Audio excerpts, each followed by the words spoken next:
नमस्कार दोस्तों, मैं अर्चना स्वागत करती हूँ आपका एक बार फिर से एक छोटी सी कहानी के साथ। तो चलिए कहानी को शुरू करते हैं। तुम्हें वह पसंद तो है ना, मैंने पूछा तो मेरे भाई अनंत के चेहरे पर लजीली सी मुस्कान तैर गई। मैंने देखा उसकी आंखों में सपने उमड़ रहे थे।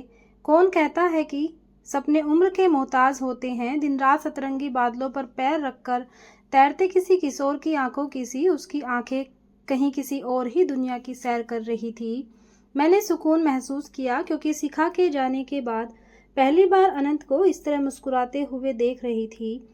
सिखा अनंत की पत्नी थी। दोनों की प्यारी सी गृहस्थी आराम से चल रही थी कि एक दर्दनाक एहसास देकर यह साथ छूट गया। सिखा 5 साल पहले अनंत पर उदासी का ऐसा साया छोड़ गई कि उसके बाद से अनंत मानो मुस्कुराना ही भूल गया। पेट में लगातार होने वाले हल्के दर्द को सिखा ने कभी गंभीरता से नहीं लिया। जब दर्द ज्यादा बढ़ने लगा तो जांच के बाद पित्त की थैली में पत्थर पाया गया, जो काफी लंबे समय से हल्का हल्का दर्द देते रहने के बाद अब पैंक्रियाज को कैंसरग्रस्त कर चुका था। इलाज शुरू हुआ पर 3 महीने के अंदर ही सिखा पति अनंत और अपने 4 बच्चों को छोड़कर चल बसी। सिखा के गुजरने के बाद मैं जब मायके गई तो कमरों की दीवारें हो या आंगन का खुला आसमान, अपनी अपनी भाषा में बस यही दोहराते हुए से लग रहे थे कि सिखा के साथ ही अब उस घर की रौनक भी हमेशा के लिए चली गई। अनंत और 4 बच्चों की आंखों से पल भर भी मायूसी जुदा नहीं होती थी। सभी एक दूसरे की ओर भीगी आंखों से मुंह ताकते रहते। उन सब की हालत देखकर मन तड़प कर रह जाता। 6 महीने बाद रक्षाबंधन पर जब मैं दोबारा वहां गई तो घर का माहौल काफी अलग था। समय के साथ कितना कुछ बदल जाता है। दोनों बहनें आकृति और स्वीकृति सुबह सुबह आई और भैया को राखी बांध अपना अपना नेग लेकर शाम को वापस चली गई क्योंकि उनके बच्चों के एग्जाम्स चल रहे थे। दोनों बेटे अनूप और मधुप तथा बौवे झरना और नेहा भी अपनी अपनी दुनिया में बिजी नजर आई।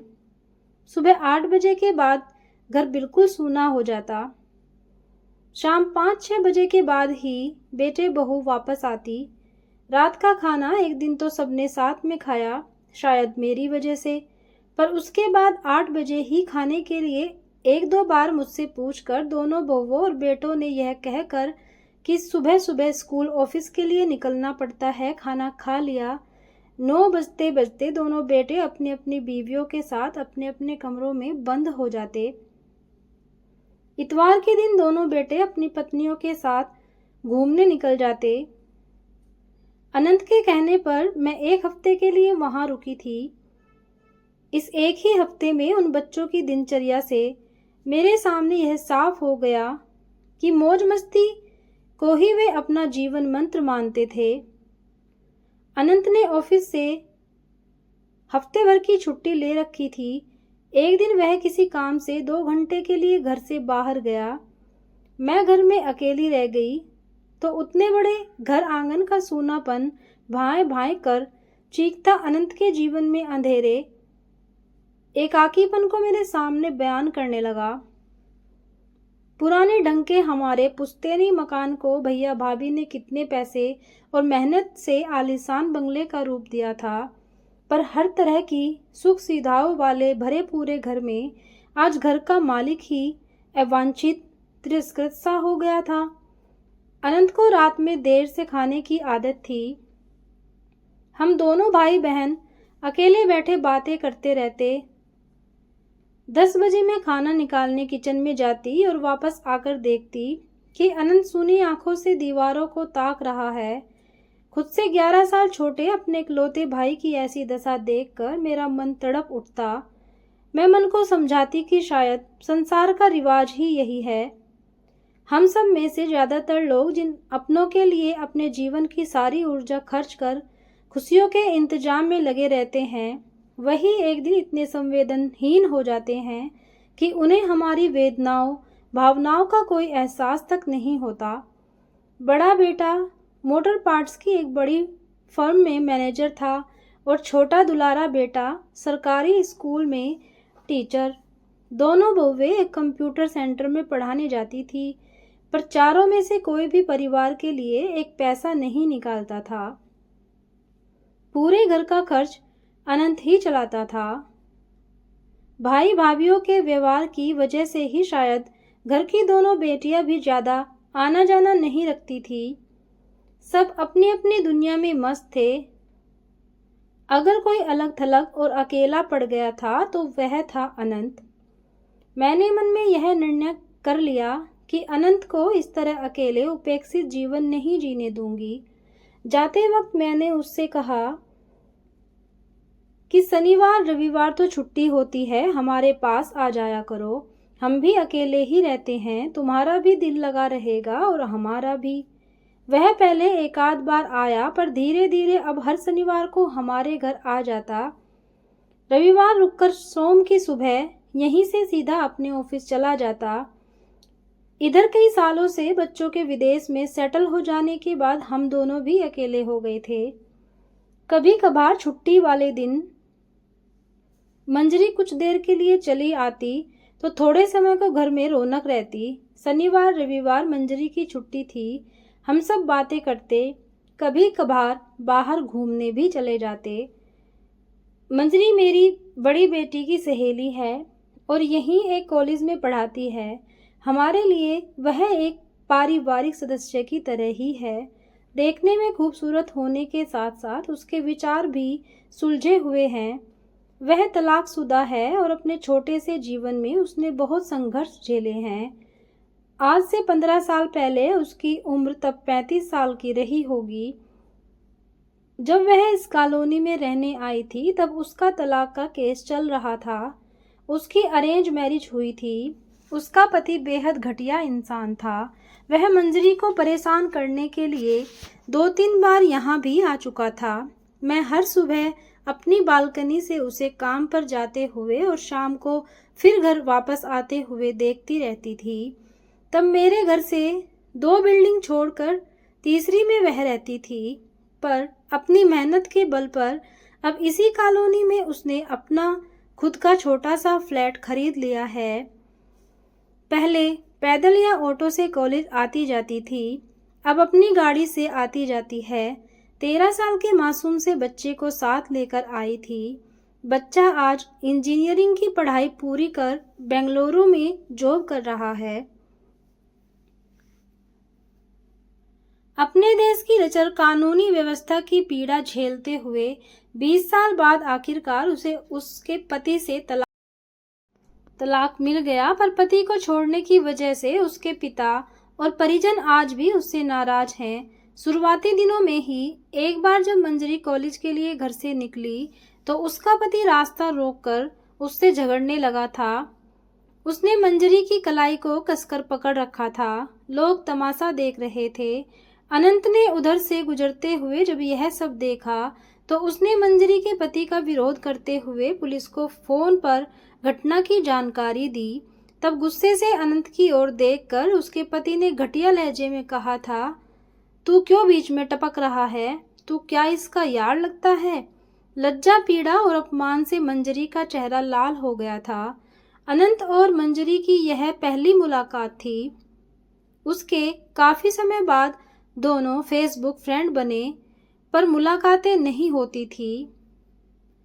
अब जब मिलना जुलना होने लगा तो मैंने महसूस किया कि दोनों एक दूसरे का साथ काफी पसंद करते हैं।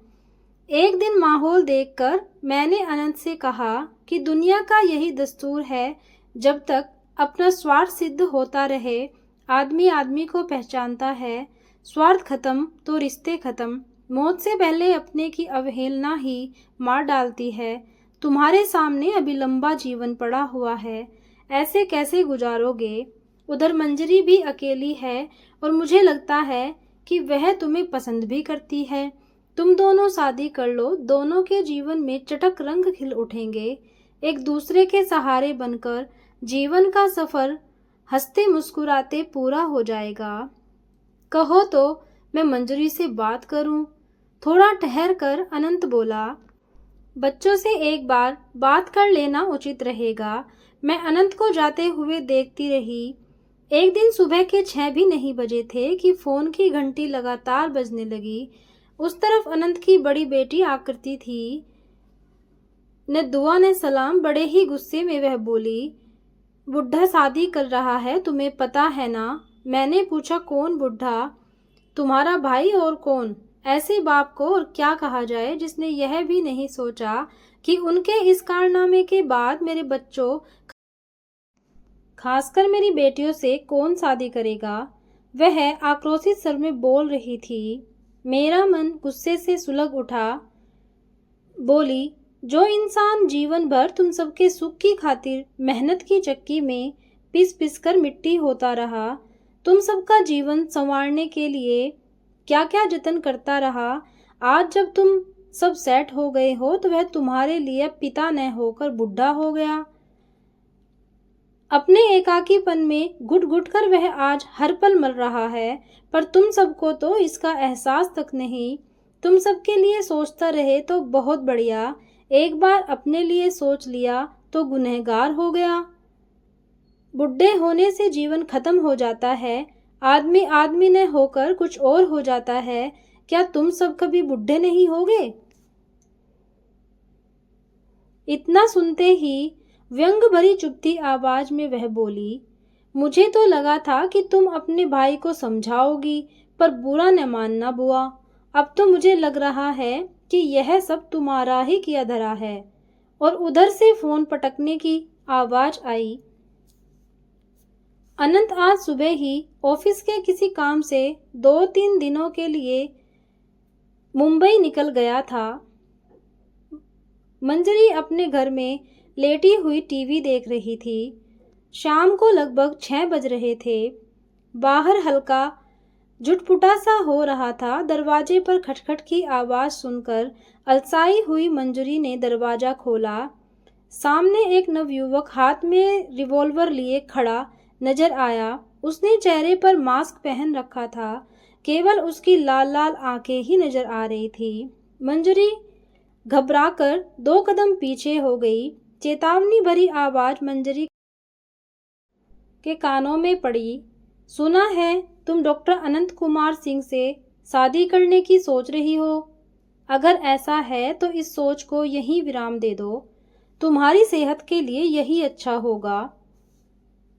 रिवॉल्वर वाले हाथ को एक हल्की सी जुम्बिश देकर वह वापस मुड़ा और पलटकर बोला, याद रखना, मैंने अपनी बालकनी से मधुप और 3 अन्य युवकों को मंजरी के घर की तरफ से निकलकर कॉलोनी से बाहर की तरफ जाते हुए देखा। यह इधर क्या करने आया था, सोच ही रही थी कि इतने में मंजरी का फोन आया। अनंत के बच्चे अपने स्वार्थ के लिए इस हद तक गिर जाएंगे, मैंने कभी सोचा भी नहीं था। इस सब के बाद मुझे लगा था मंजरी अब इस शादी से पीछे हट जाएगी, लेकिन हुआ इसका उल्टा।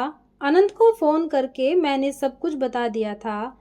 मंजरी के साथ अपने बेटे की करतूत जानकर वह बेहद लज्जित था। तीसरे दिन आया तो मंजरी के सामने आंखें नहीं उठा पा रहा था। हाथ जोड़कर बोला, तुम्हारी जिंदगी तो वैसे ही गमों से खाली न थी, मैं तुम्हारा दर्द और नहीं बढ़ा सकता। समय का मारा हूँ जो ऐसे बच्चों का बाप हूँ, और क्या कहूँ, तुम्हारे जीवन को बदरंग करने का मुझे कोई हक नहीं है। अनंत की आंखों में नमी थी। उठकर जाने लगा। मंजरी खड़ी हो गई और उसका हाथ पकड़कर बोली, यह तुमने अपनी बात कही, अब मेरी बात सुनो। मैं न तो तुम्हें रोकूंगी न टोकूंगी, न सामाजिक नियमों की जंजीरों में जकड़ूंगी। न तुम मुझे रोकना न टोकना, न किसी नक्शे में जकड़ना। हम उड़ेंगे एक दूसरे के साथ और अपने अपने विवेक के साथ शुरू करेंगे एक सफ़र जो पूरा होगा प्रेम के स्वच्छंद आसमान में। लेकिन उससे पहले अपने पंखों को मजबूत करना होगा। जीवन में वीरानी आ जाए तो अपने लिए एक नए जीवन का चयन करना कहीं से भी गलत नहीं, इससे पहले कि हमारा यह जीवन अवहेलना व उदास वह उदासियों का गुच्छा सा बनकर रह जाए। कुछ चटकीले रंगों को मुट्ठी में भर लेने का हक और हौसला हम सबके पास होना चाहिए। तो दोस्तों, ये थी एक छोटी सी कहानी। उम्मीद करती हूँ आपको ज़रूर पसंद आई होगी। अगर पसंद आई हो तो एक कमेंट ज़रूर करना और लाइक करना तो मत भूलना। धन्यवाद।